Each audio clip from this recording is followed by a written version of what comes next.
হুতির ভয়ে লোহিত সাগর থেকে মার্কিন বিমানবাহী রণতরী প্রত্যাহার। হুতি গত 22 জুন ঘোষণা করেছে যে তারা লোহিত সাগরে ইউএসএস আইজেনহাওয়ার বিমানবাহী রণতরীতে হামলা চালিয়েছে এবং তাদের লক্ষ্য অর্জন করেছে।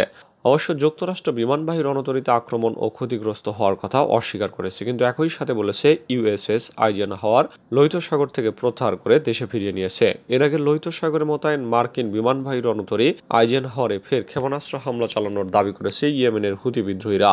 এছাড়া আরব সাগরে ট্রান্স ওয়ার্ল্ড নেভিগেটর নামে একটি জাহাজেও হামলা চালানো হয়েছে বলে জানিয়েছে গোষ্ঠীটি। যদিও কখন এই হামলা চালানো হয়েছে তা জানায়নি, তবে রণতরী এবং জাহাজে ক্ষেপণাস্ত্র হামলার ভিডিও প্রকাশ করেছে হুতি। এক বিবৃতিতে গোষ্ঠীটি বলছে, ট্রান্স ওয়ার্ল্ড নেভিগেটর জাহাজে একটি ক্ষেপণাস্ত্র সরাসরি আঘাত এনেছে। রণতরী আইজেনহাওয়ারের বিরুদ্ধেও অভিযান সফল হয়েছে বলে দাবি করেছে তারা। ফ্রান্সে গৃহযুদ্ধের সংখ্যা ম্যাক্রন। ফ্রান্সের জাতীয় নির্বাচনকে সামনে রেখে দেশটিতে চলছে নির্বাচনী প্রচারণ। এরই মধ্যে রাজনৈতিক দল ডানপন্থী ন্যাশনাল র্যালি আরএন পার্টি এবং বামপন্থী নিউ পপুলার ফ্রন্ট ফ্রান্সে গৃহযুদ্ধ লাগাতে পারে বলে এক সাক্ষাৎকারে শঙ্কা প্রকাশ করেছেন দেশটির বর্তমান প্রেসিডেন্ট ইমানুয়েল ম্যাক্রন। সোমবার ম্যাক্রন ফ্রান্সের জেনারেশন ডু ইট ইয়োরসেলফ নামের একটি পডকাস্টে এক সাক্ষাৎকার দেন।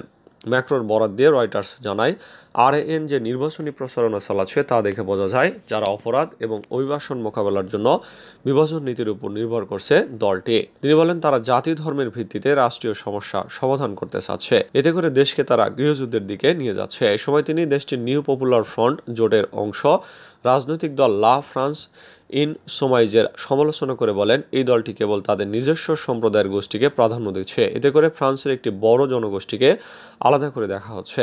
এজন্য দেশটির যে গোষ্ঠীকে আলাদা করে রাখা হচ্ছে তার সঙ্গে বাঁধতে পারে গৃহযুদ্ধ।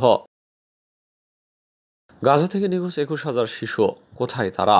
গত 7 অক্টোবর গাজায় ইসরায়েলের গণহত্যামূলক হামলা শুরুর পর অন্তত 21,000 শিশু নিখোঁজ রয়েছে বলে জানিয়েছে যুক্তরাজ্য ভিত্তিক অধিকার সংস্থা সেভ দ্য চিলড্রেন। সোমবার আল জাজিরার এক প্রতিবেদনে এ বিষয়টি উল্লেখ করা হয়। অধিকার সংস্থাটি অবিলম্বে যুদ্ধবিরতি চালুর এবং নিখোঁজ শিশুদের নিয়ে তদন্তের আহ্বান জানিয়েছে।